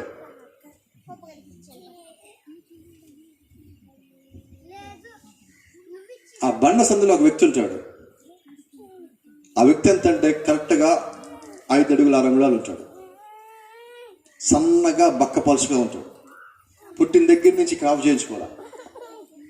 7 జడలు ఎలాడుతూ ఉంటాయి. ఎప్పుడన్నా గుర్తొచ్చింది అనుకుంటా. వినపడ? నాకు వినపడలేదండి. వినపడిందా? ఎవరైనా పేరు? ఆ వ్యక్తి అక్కడ ఉన్నాడు. ఆ వ్యక్తిని తీసుకొచ్చి వీళ్ళ ముందు నిలబెట్టాలని కరెక్ట్గా వీళ్ళు ఎక్కడి నుంచో మాట్లాడుకుంటున్నారు? వినపడలేదండి. గాడిద సమాధి మీద నుంచొని మాట్లాడుతున్నారు. గాడిద సమాధి ఉందని చెప్పి ఆ బండ సందులో ఉండడానికి తెలియదు. ఆ గాడిద సమాధి అక్కడ ఉందని చెప్పి ఆ నుంచుని మాట్లాడే వాళ్ళకి తెలియదు. ఎవరికి తెలుసు? ప్రవక్తకు మార్చన్నాడు. దేవుడి చిత్తము లేకుండా, బైబిల్ అంటుంది, యేసుక్రీస్తు అన్నాడు, దేవుడి చిత్తము లేకుండా ఒక పిచ్చుక అమ్మబడదు, కొనబడదు, ఒక వెంట్రుక నేల రాలదు. మరి ఒక గాడిద చనిపోవాలంటే దేవుడి చిత్తం కావాలా వద్దా? ఆమేన్. పైగా గాడిద ప్రార్థించి చనిపోయిన గాడిద ఉన్నది. ఖచ్చితంగా దేవుడు ఆ గాడిదని వాడుకోవాలి. వాడుకున్నాడా? వాడుకోవాలా? ఆమేన్. వీళ్ళందరూ తీసుకొచ్చి ఆ వ్యక్తిని కట్టేసి కరెక్ట్గా ఆ గాడిద మీద తెచ్చి నుంచోబెట్టారు. శాంసన్ ఇప్పుడు గాడిద సమాధి మీద ఉన్నాడు. Thank you lord. ప్రవక్త అంటున్నాడు, సమరయ దగ్గరికి యేసుక్రీస్తు వెళ్ళాలంటే ముందుగానే అక్కడ ఒక బావి ఉండాలి. ఆ బావి దగ్గర ఆయన కూర్చోవాలి. యేసుక్రీస్తుని జక్కే కలుసుకోవాలంటే ముందుగా అక్కడ ఒక మేడి చెట్టు ఉండాలి. ఏలియా పారిపోయి బదరి వృక్షం కింద కూర్చోవాలంటే అక్కడ బదరి వృక్షం ఉండాలి. అబ్రహాం వెళ్ళి అక్కడ ఉండాలంటే ముందుగా అక్కడ మమ్రేని వనం ఉండాలి. అంటే దేవుడు ముందుగా అవన్నీ ఏర్పాటు చేసి తర్వాత వీళ్ళు అక్కడ పంపిస్తున్నాడు. ఆమేన్. దేవుడు నామానికి మహిమ కలుగును గాక. మన దేవుడు ఎటువంటి దేవుడు తెలుసా? దేవుడు ఆదామని మొట్టమొదటి రోజు సృష్టించచ్చు కదా, ఎందుకని 6వ దినం సృష్టించాడు? వినబడలా? ఆదాము పుట్టాక డాడీ నాకు యాపిల్ కావాలనకూడదు, అప్పటికి యాపిల్ చెట్టు ఉండాలి. డాడీ నాకు ఈరోజు ఫిష్ ఫ్రై తినాలని అనడానికి వీల్లేదు, ముందు ఫిష్లు ఉండాలి. నాన్న ఈరోజు నేను మాంసం తినాలనుకుంటాను అనకూడదు, అప్పటికి మాంసం ఉండాలి. అంటే ఆదాము వచ్చి అడిగే సమయానికి దేవుడు అన్ని సిద్ధపరిచాక తర్వాత ఆదాము తేవాలి. ఈరోజు 7 సంఘాల దేవుడు మనం ఎందుకు ఉంచాడు తెలుసా? మర్మాలన్నీ బయలుపరిచిన తర్వాత ఇప్పుడు దేవుడు మనల్ని ఉంచాడు. ముద్రలు తెరిచాక దేవుడు మన ఇక్కడ ఉంచాడు. ఉరుముల యొక్క మర్మం తెలిసాక దేవుడు మన ఇక్కడ ఉంచాడు. దానియేలు 70 వాళ్ళ యొక్క మర్మం తెలిసాక దేవుడు మన ఇక్కడ ఉంచాడు. 7 సంఖ్యల మర్మం తెలిసాక దేవుడు మన ఇక్కడ ఉంచాడు. 17 మర్మం తెలిసాక దేవుడు ఇక్కడ ఉంచాడు. 11 నెరవేర్పు తర్వాత దేవుడు మన ఇక్కడ ఉంచాడు. అంటే దేవుడికి ప్రతి ఒక్కటి ఆ ఆర్డర్ తెలుసు, ఎవరిని ఎప్పుడు పంపించాలని. ఆయన 6వ దినం ఆదామును పెట్టాడు, 7 సంఖ్యల మనల్ని పెట్టున్నాడు. ప్రతి దానికి ఒక ఉద్దేశం ఉన్నది. ఆ ఉద్దేశం నెరవేర్చుకోవడం కొరకు దేవుడు అన్ని కార్యాలు జరిగిస్తాడు. ఆమేన్. ఇప్పుడు శాంసన్ మీదకి ఫిలిష్తీయులు వస్తారని తెలుసు, యుద్ధం చేస్తారని తెలుసు. ఇప్పుడు శాంసన్ చేతికి ఒక ఆయుధం కావాలి. ఆయుధం కావాలంటే ఏ ఆయుధం కావాలి? మరి గాడిద చనిపోయి అక్కడికి పోవాలి కదా. ముందుగా బతికున్న గాడిద దవడ ఎముక కాదు, పచ్చి గాడిద దవడ ఎముక కనుగొని. ప్రాఫిట్ అంటున్నాడు, శాంసన్ ని మీద అందరూ ఒకేసారి పడ్డారు. ఫిలిష్తీయులు మొత్తం మీద పడ్డప్పుడు ప్రాఫిట్ అన్నాడు, శాంసన్ మోకాల మీద పడ్డాడు. ఇంతమంది మీద పడితే శాంసన్ ఏం చేస్తాడు తెలుసా? కింద ఎదుగుతున్నాడు. ఫిలిష్తీయులు చూస్తారు, ఏంటి శాంసన్ చేయగలుగుతుంది. దానికన్నా ముందు ప్రవక్త అన్నాడు, దూరం నుంచి ఫిలిష్తీయులు దాన్ని ఏమంటారు, బైనాక్యులర్స్ పెట్టుకొని చూస్తున్నారు. దాని పేరు ఇంకోటి ఏదో ఉంది, ఏదో దాని పేరు బైనాక్యులర్స్. అది అర్థమవుతుంది కదా మనకి. ఆ దూరం నుంచి వాళ్ళు అద్దాలు పెడతారు, అద్దాల నుంచి చూస్తారు దాన్ని. అలా చూస్తున్నప్పుడు పక్కన వ్యక్తితో ఫిలిష్తీయులు సైనికుడు అంటున్నాడు, సంసోను చేతిలో ఉన్నదా? పక్కన అంటున్నాడు, సంసోను చేతిలో ఏముంటుంది, మనం 3000 మంది వచ్చాడు, ఒక్కడే కదా. వాళ్ళ జోలికి ఏమో పోకూడదు, మనం వాళ్ళ చేతిలో ఉన్నదా వాళ్ళ జోలికి పోవడానికి వెళ్ళలేదు. అంత భయపడుతున్నావు? మా తాతల కాలం ఒక సంగతి జరిగింది. ఏ సంగతి జరిగింది? షమ్గారు ఒక ఆయన ఉన్నాడు, మునుగోలు కట్ట తీసుకొని మా వాళ్ళు 600 మంది చంపాడు. ఆయన దగ్గరికి పోవడానికి వెళ్ళలేదు. వాళ్ళ చేతిలో ఉన్నదా వాళ్ళ దగ్గరికి పోవద్దు. ఈరోజు వర్తమాన విశ్వాస జోలికి ఎవరు పోవద్దు. ఎందుకని పోవద్దంటే వాళ్ళ చేతుల్లో దేవుడు ఇచ్చిన వర్తమానం ఉన్నది. అది ఉండగా నువ్వు వాళ్ళకి దూరంగా ఉండటమే. వాళ్ళ దగ్గరికి పోయి యుద్ధం చేయలేవు. ఇప్పుడు డినామినేషన్ మీ దగ్గరికి వచ్చి తండ్రి కుమార పరిశుద్ధాత్మలో బాప్తిజం పొందమని ఒప్పించగలడా? ఈ కాలానికి ప్రవక్త లేడని ఒప్పించగలడా? 7 సంఖ్యలో లేవని ఒప్పించగలడా? వాడు ఆయుధాలు మొత్తం ఫెయిల్. ఎందుకంటే నీ దగ్గర బలమైన ఆయుధం ఉన్నది, దేవుడిచ్చిన ప్రత్యక్షమైన ఆయుధం ఉన్నది. నువ్వు ఆయన అక్కడ బండ అనే ప్రత్యక్షమైన నీవు ఉన్నావు. ఈ చిట్ట చివరి కాలంలో ఎత్తబడని వాగ్దానం నువ్వు కలిగి ఉన్నావు. అవన్నీ కలిగి ఉండగా వాడిని నేను చేయలేడు. అలాగే ఫిలిష్తీయులు ఎన్ని ఆయుధాలు కలిగి ఉన్నప్పటికీ సంసన్ ఏమి చేయలేరు. ఎందుకంటే శాంసన్ చేత ఉంటే దేవుడు శాంసన్కు తోడుగా ఉన్నట్టు. శాంసన్ అంటారు, ప్రభా వీళ్ళు 3000 మంది రాని 30,000 మంది రాని నాకు అనవసరం, నీవు నాకు తోడుగా ఉన్నావా లేదా కావాలి. నీవు నాకు తోడుగా ఉన్నావా లేదా? అక్కడ మోకాళ్ళ మీద పడితే అందరం మీద పడ్డారు.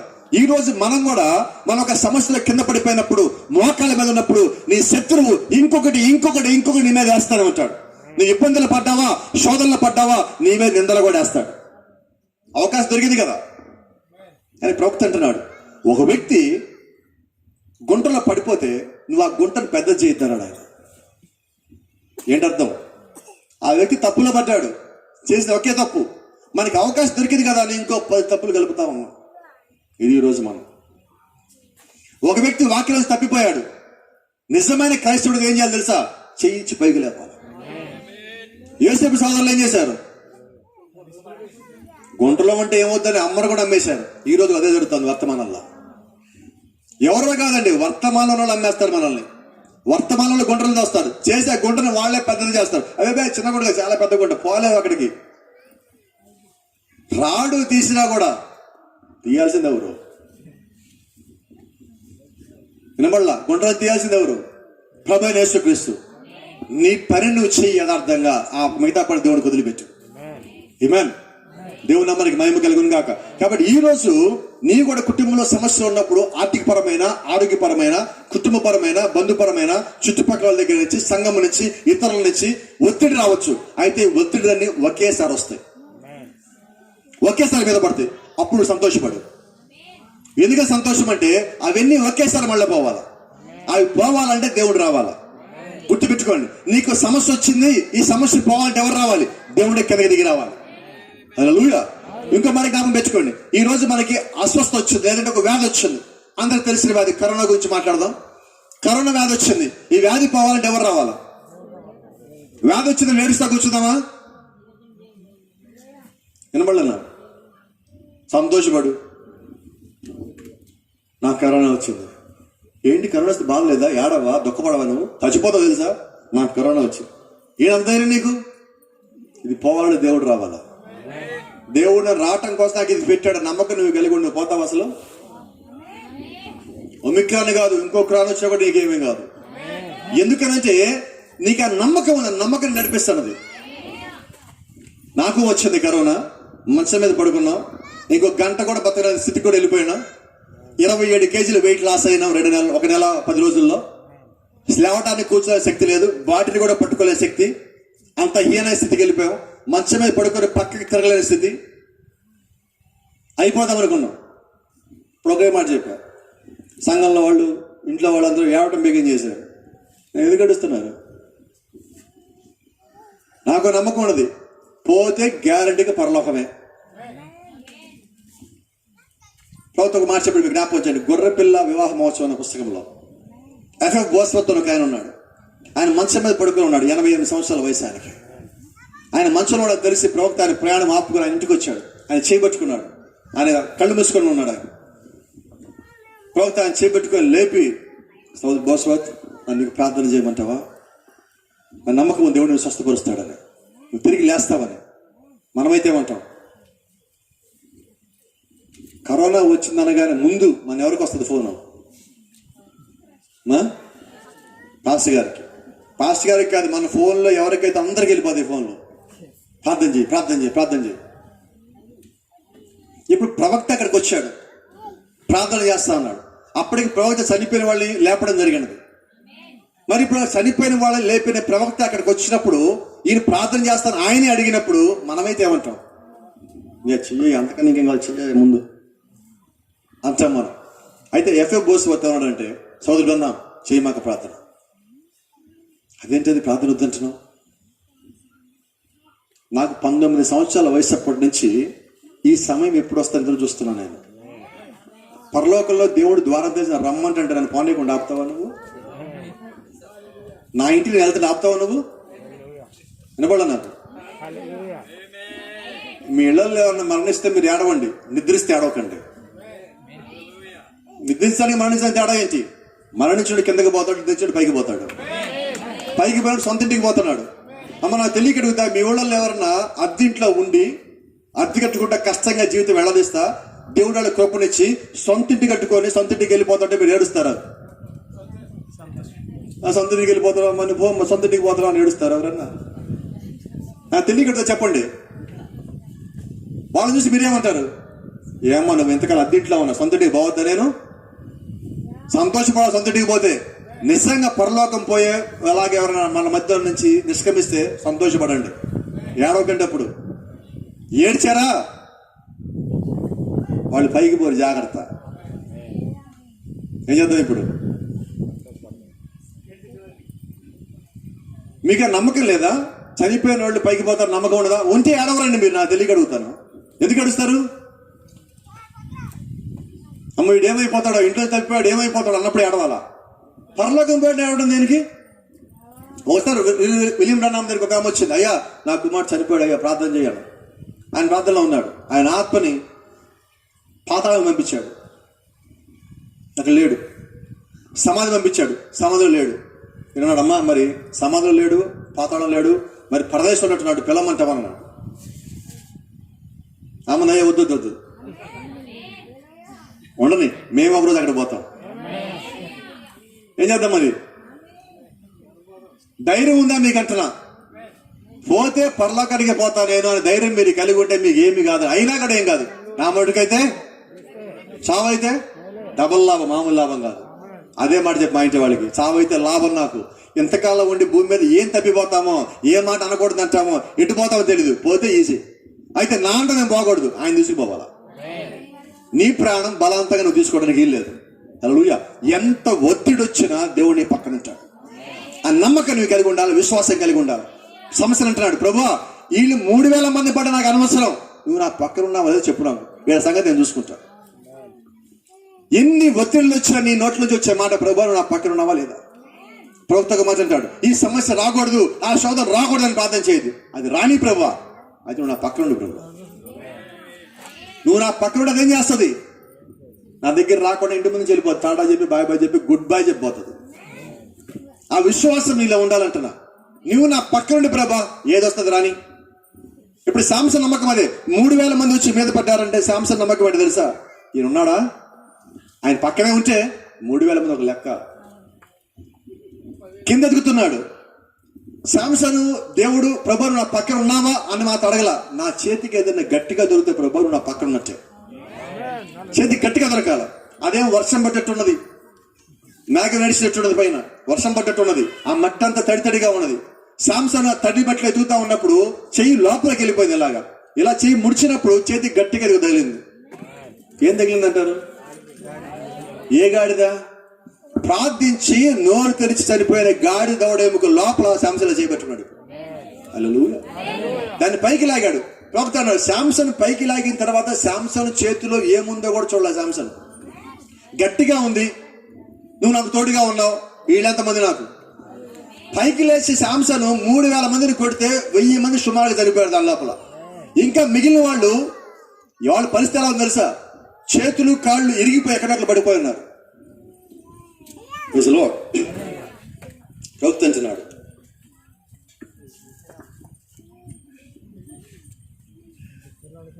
శాంసన్ 3000 మంది కొట్టిన తర్వాత కింద కూర్చున్నాడు. చేతిలో చూస్తే దవడెముక ఎంత ఉంది. ఫిలిస్టీయుల దగ్గర దవడెముక వాళ్ళ దృష్టిలో చేతిలో కనబడమని కనబట్టలా. వాళ్ళ దగ్గర 6 అడుగుల కత్తులు ఉన్నాయి. 19 అడుగులు బల్యాలు ఉన్నాయి. ఇన్నున్నాయి వాళ్ళ దగ్గర. శాంసంగ్ దగ్గర ఏమున్నది? గాడి దవడ ఇంత పొడుగుంటది. ఎంత ఉన్నది?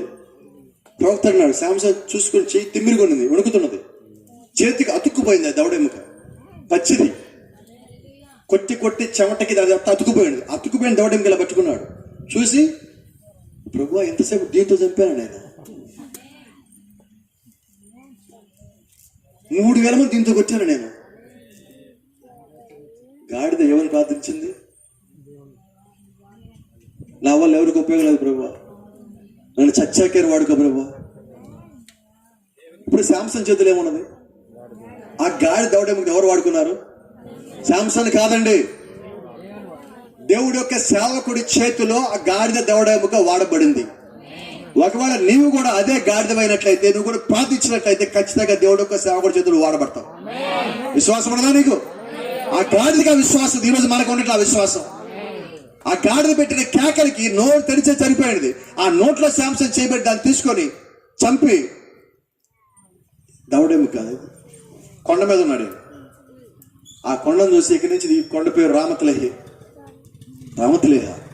గాడిద దవడ కొండ. నాకు తెలియక అడుగుతా, గాడిద ఏమని ప్రార్థించింది?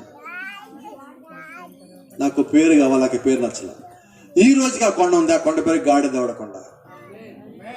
ఏమని ప్రార్థించిందా గాడిద? ఈ రోజుకి ఆ కొండ పేరు ఏంటి? రామతలేహి. ఇంకా ఉండదు చరిత్రలో, still it is in existence. ఈ రోజుకి ఇంకా కొండ ఉన్నది. ఏమని ప్రార్థించింది? నాకు పేరు కావాలి, నా వల్ల ఉపయోగం లేదు ప్రభా, చచ్చాకైనా వాడుకో ప్రభా. శాంసంగ్ తిమ్మిరిగా ఉన్నది, దాహంగా ఉన్నాడు. అక్కడ చనిపోయిన వాళ్ళు కొద్దిమంది అయితే పక్కన కదులుతున్నాడు, కొద్దిమంది ఉన్నారు. శాంసంగ్ అన్నాడు, ప్రభువా నీ సేవకుడు ఆ సున్నతులను ఫిలిస్తీన్లు చచ్చిపోవడం ఉత్తమా, దాహంతో చనిపోవడం ఉత్తమా అని ప్రార్థించినప్పుడు, ఆ చేతిలో ఉన్నదాన్ని నేల మీద గుచ్చినప్పుడు దవడెముకొని అక్కడి నుంచి నీళ్లు బయటకు శాంసను పిలిచితే నీళ్ళు వచ్చినాయి. ఏనో కోరే పిలిచిన వాని గుట్ట, దానికి ఆ పేరు పెట్టాడు. ఈ చేతులు తిమ్మిరెక్కిపోయింది, తాగడానికి లేదు. మళ్ళీ గాలి దవడెముక తీసాడు, డొప్పలాగా ఉంటుంది. అది తీసినప్పుడు ప్రవక్త అంటున్నాడు, ఆ గాడిద దవడ ఎముకలో ఒక్క పన్ను కూడా ఊడలేదు. ఏది మనం కోపం వస్తే ఏమంటాం? రాలేదు, దానికి ఒకటి కూడా రాలేదన్నాడు. అయితే ప్రాఫిట్ తీసుకొని రాతి మీద ఇలా కొడితే ఆ ఎముక ఇరిగిపోతుంది, రాలిపోతుంది. ఎందుకని రాళ్ళ? అది పట్టుకుంది దేవుడు. అలాగే ఈ రోజు నిన్ను కూడా నన్ను కూడా దేవుడు పట్టుకుంటే, నిన్ను నన్ను ఎవడు ఏమి చేయలేడు. ఆ నమ్మకం నువ్వు కలిగి ఉన్నావా? క్రీస్తుని పట్టుకున్న నమ్మకం నువ్వు కలిగి ఉన్నావా? నువ్వు ఆయన చేతిలో నమ్మకం నువ్వు కలిగి ఉన్నట్లయితే ఖచ్చితంగా దేవుని వదిలిపెట్టడు. ఆయన కృప నీతో పాటు ఉన్నది, ఆయన యొక్క రక్తం నీతో పాటు ఉన్నది, ఆయన యొక్క ఆత్మ నీతో పాటు ఉన్నది, ఆయన యొక్క శక్తి నీతో పాటు ఉన్నది. ఆయన వదిలిపెట్టే దేవుడు కానే కాడు. సమస్య ఏదైనా కానీ, ఎంత పెద్దది కానీ, ఇబ్బంది కానీ, శోధన కానీ, వేదన కానీ, కన్నీరు కానీ, ఆయన వదిలిపెట్టే దేవుడు కానే కాదు. Is my God. ఆయన నా దేవుడు అయి ఉన్నాడు. ఆయన వదిలిపెట్టే దేవుడు కానే కాదు. ఆయన నా కొరకు పరలోకి వదిలిపెట్టాడు. ఆయన నా కొరకు సమాధిని బద్దలు కొట్టాడు. ఆయన నా కొరకు పాతాళకి వెళ్ళి పైకొచ్చిన దేవుడు ఉన్నాడు. ఆయన నా కొరకు పరిశుద్ధాత్మను ఇచ్చాడు. నమ్మగలవారు ఆ మాటని? కాబట్టి దేవుడు వదిలిపెట్టే దేవుడు కానే కాదు. నువ్వు ఆయన నమ్మకం వచ్చి, విశ్వాసం వచ్చి ప్రార్థించినప్పుడు దేవుడు గొప్ప కార్యాలు చేయగలడు. హల్లెలూయా.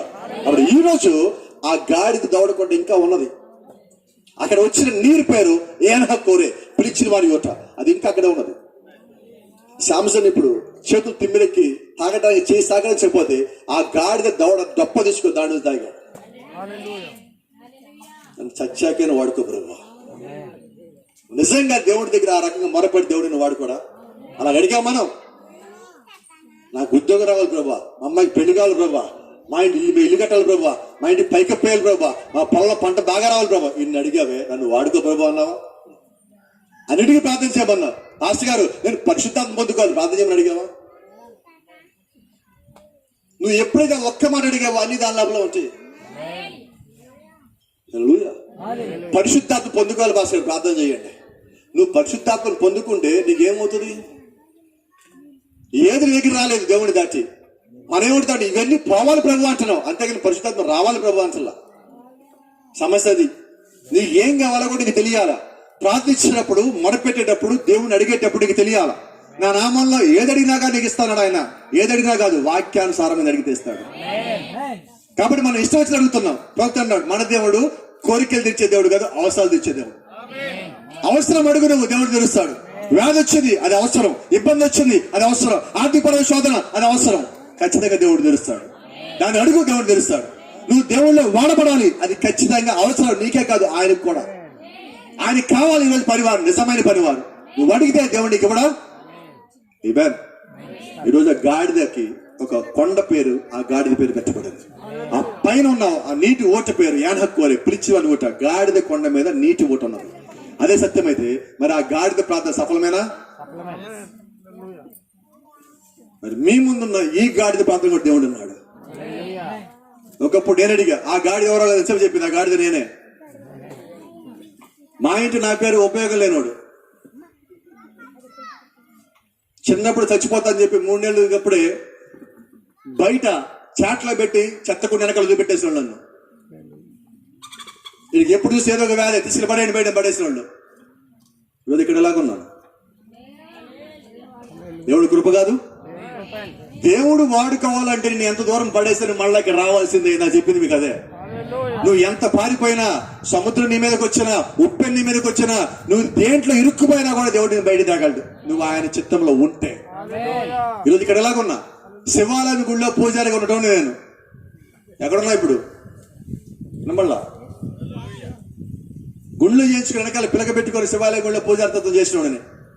ఎక్కడున్నాను ఇప్పుడు? అయ్యప్ప మాలేసుకొని శబరిమల నడిచెళ్ళొచ్చు 65 కిలోమీటర్లు. ఎక్కడున్నాను ఇప్పుడు?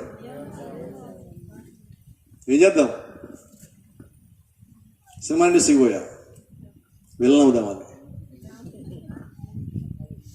ప్రవక్త అంటున్నాడు, దేవుడు పనిచేసి చేసేవాడు అందరూ హీరోలే అన్నాడు. జీసస్ ఈజ్ మై హీరో అన్నాడు ఆయన.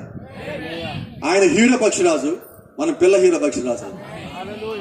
మరి ఆయన హీరో అయితే మనం విలన్ అవుతాము. మనం అనుకున్నామని జరగవండి, ఆయన అనుకునేవే జరగాల. నేను విలన్ అవుదామని కరాటే నేర్చుకొని, కిక్ బాక్స్ నేర్చుకొని, గుర్రాల మీద దూకడం, కొండల మీద దూకడం, గుట్ల మీద అన్ని చేశా. ఏమైంది లాస్ట్కి? ఇదిగో ఈ మెట్లు ఎక్కుతున్నా దిగుతున్నా. అవన్నీ వదిలిపెట్టి దేవుని తెచ్చి ఇక్కడ పెట్టాడు. 2 లక్షలు సంపాదిస్తాను అనుకున్నాను. ఇంట్లోంచి బయటకు వచ్చాను, 2 లక్షలు సంపాదించాను. నాకన్నా గొప్పడు ఎవడు లేడు అనుకున్నా. అప్పుడు తెలియలా, అప్పుడు చాలా గొప్పగా అనిపించింది. తర్వాత తెలిసింది 2 లక్షల జీవితం వదులుకొని ఆయన పరిచయం చేస్తున్నా. అప్పుడు నిజమైన గొప్పతనం తెలిసింది. సినిమాల నుంచి రాగలం బయటికి. ఎలా ఉంటది సినిమా అంటే? వినబడలా?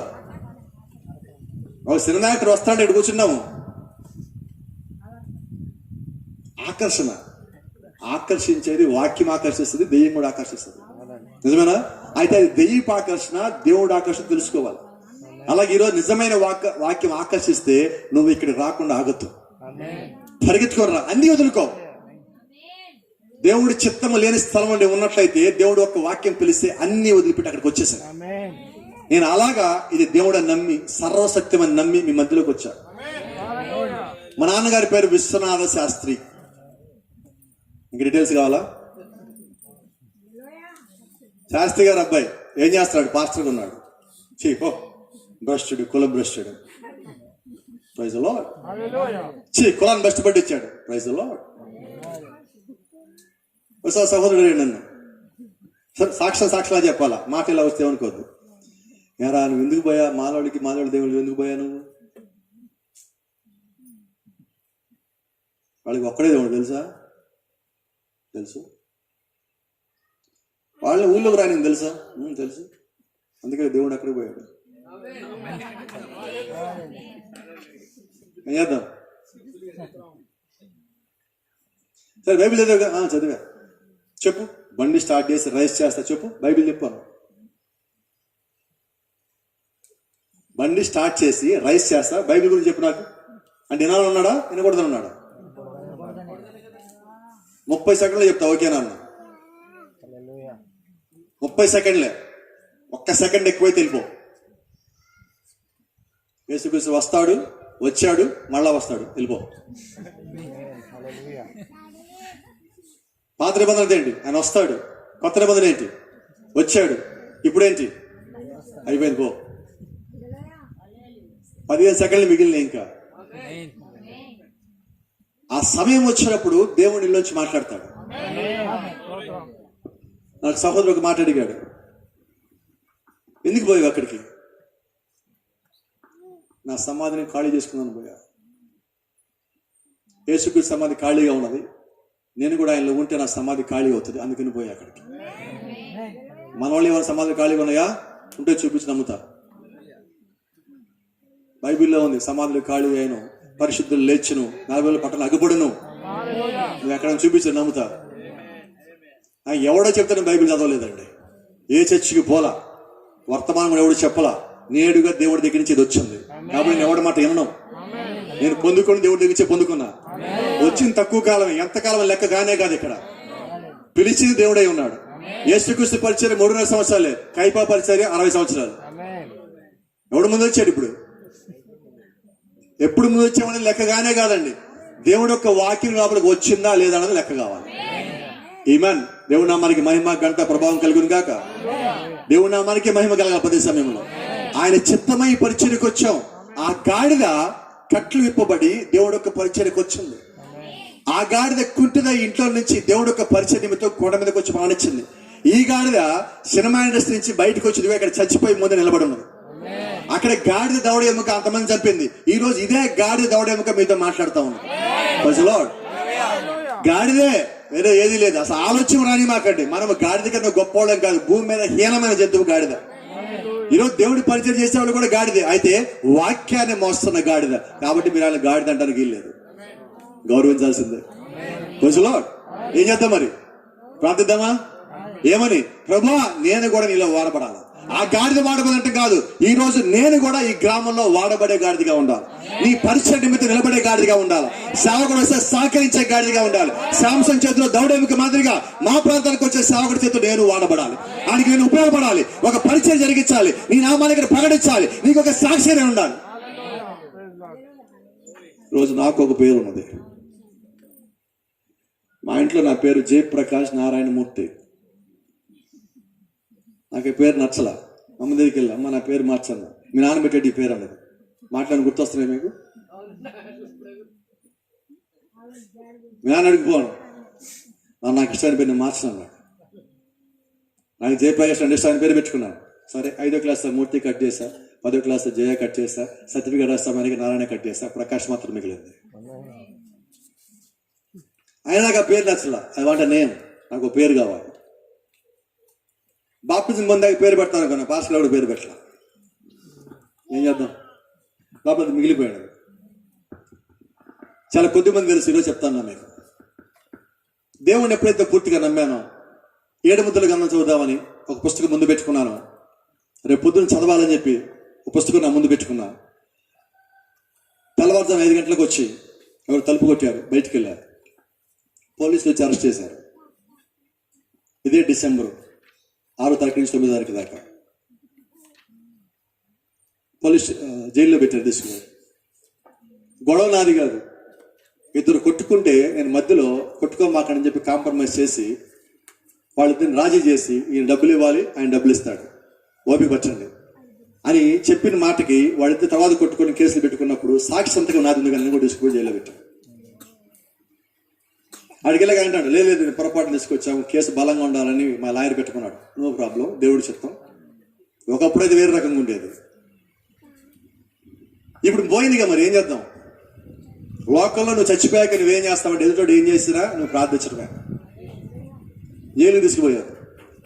అప్పుడు దాకా నేను పాస్టర్నని ఎవరికి తెలియదు, నాకు కూడా తెలియదు. జైల్లోకి తీసుకుపోయినారు. ఆ రోజు నాకు గుర్తుంది, శుక్రవారం సాయంత్రం 5 గంటలకి. శనివారం మొత్తం జైల్లో కూర్చొని ఉదయం 7 గంటల నుంచి మధ్యాహ్నం 3 గంటల దాకా మోకాళ్ళ మీద కూర్చొని బైబిల్ చదువుతా ఉన్నా. నాకు బైబిల్ లేదు అలవాటు, 8 గంటల రోజుకి మోకాళ్ళ మీద. ఇప్పుడు బైబిల్ 16 సార్లు చదువుతా ఉన్నా. 5 సార్లు, 2, 3, 4, 5, 6, 5 సార్లు బైబిల్ మోకాళ్ళ మీద చదివినాను. దేవుడు నాతో మాట్లాడినప్పుడు బైబిల్ కూర్చొని జైల్లో చదువుతా ఉంటే అందరు నా దగ్గరికి చుట్టూ దూరంగా వెళ్ళిపోయారు. నాతో ఎవరికి మాట్లాడారు, దూరంగా వచ్చారు. శనివారం మొత్తం, ఆదివారం ఉదయం 200 మంది ఎలా కూర్చోబెట్టారు జైల్లో. నేను కూడా వచ్చున్నా. ఆ రోజు ఉదయం పూట వచ్చి పాస్టర్ గారు వాక్యం చెప్పాలా, ఎవరు చెప్పాలా, ఆయన రాలా. జైలు అధికారి వచ్చి, ఆయన పేరు శ్రీహరి. అయ్యా కొద్దిసేపు వచ్చి 4 మాటలు చెప్తావు. నేను పాస్టర్ గారిని కాదట. పర్లేదు, వీళ్ళు విశ్వాసులు ఏం కాదు, వచ్చి నుంచొని చెప్పన్నాడు. వాళ్ళేం ఖైదీలు, పొడిచినోడు, దోచుకున్నోడు, చంపినోడు, వీళ్ళందరూ వాళ్ళు నుంచున్నా. సరే చెప్పు అన్నాడు. క్రీస్తుకి నేను ఒక ఖైదీ అన్న మాటలు చెప్పడం జరిగింది ఆ రోజు. కిందకి దిగిన తర్వాత వాళ్ళ పేరు ఏంటి అన్నారు. నేనేం చెప్పలా. వాళ్ళు నాకు పౌలు అని పేరు పెట్టారు. మొట్టమొదట ఎక్కడ బోధించారంటే జైల్లో బోధించా, ఖైదీలకి బోధించా. కాబట్టి హీనమైన వాళ్ళకి బోధించా మొదటగా. అయితే వాళ్ళే నాకు పేరు పెట్టారు. ఈ పేరు నాకు ఏ పాస్టర్ పెట్టలేదండి, ఖైదీలు పెట్టిన పేరు. వాళ్ళు జైల్లో ఉన్నంతకాలం పెట్టారంటే, ఇదిగో పౌలు, ఈయన క్రీస్తు ఖైదీని పిలిచేవాళ్ళు. ఈ జైలుకి కాదు, ఈయన క్రీస్తు ఖైదీని పిలిచారు. Praise the Lord. నేను ఏమని అడిగానంటే మా అమ్మని, నా పేరు మార్చమన్నా. మార్చారా? ఆ గాడిదకి ఇంటి వాళ్ళు పేరు మార్చారా? ఎవరు మార్చారు? శాంసన్ మార్చారు. దేవుడి చేతిలో వాడబడేవాడు. అక్కడ ఖైదీలు నాకు పేరు పెట్టారు. నేను బయటికి రాగానే అక్కడ సంతకం పెట్టమంటే బయటకు వచ్చేటప్పుడు జైల్లో, అయ్యా నేను పౌలుని పెట్టాలా ప్రకాశాన్ని పెట్టాలని అడిగాను. అప్పటికే నేను పౌలుగా మారాను. నా పేరు ఏదైతే ఉందో ఆ పేరు నా లోపలికి వెళ్ళిపోయింది. అది నేను ఎంతకాలం అడిగా, ఏ పేరు పెట్టుకోవాలో తెలియదు నాకు. నేను సొంతగా పెట్టుకుందామంటే నేను పెట్టుకునే పేరు అవుతుంది కదా, దేవుడు ఇస్తే పేరు అవుతుంది. ఆ పేరు ఈరోజు నాకున్నది. ఈ గాడిదకి గుంటూరులో దేవుడు ఒక టపర్ని కలిచాడు. ఏమైనా ఎక్కడైతే నేను హీనపరచబడ్డానో ఇప్పుడు వారి మధ్యలోనే పరిచయం చేస్తాను. ఏ చెట్టు కింద అయితే యేసుక్రీస్తు నామాన్ని నేను ద్వేషించాను, వ్యతిరేకించిన వాళ్ళు కొట్టారు రక్తం వచ్చేటట్టు, అదే చెట్టు కింద యేసుక్రీస్తు నామాన్ని మోకాళ్ళ మీద నుండి ప్రకటించడం జరిగింది. దేవుళ్ళు పూర్తిగా మరణించాక దేవుడు వాడుకోవడం ప్రారంభించాడు. లోకంలో పూర్తిగా మరణించాక దేవుడు వాడుకోవడం ప్రారంభించాడు. ఒకవేళ మీలో ఎవడన్నా అలాంటి వాళ్ళు ఉన్నారేమో, ఇంకా గొప్ప వాళ్ళు ఉన్నారేమో, ఇంకా గొప్ప ప్రార్థించే వాళ్ళు ఉన్నారేమో, మీ శక్తి మీకు తెలియటం లేదేమో, ఈ రోజే ఆ గాడిదలాగా ఈ గాడిదలాగా దేవుడు మీరు అడగండి. ఖచ్చితంగా దేవుడు కూడా మీతో పాటు ఉంటాడు. God bless you. దేవుడు మిమ్మల్ని దీవించును గాక. షలోమ్.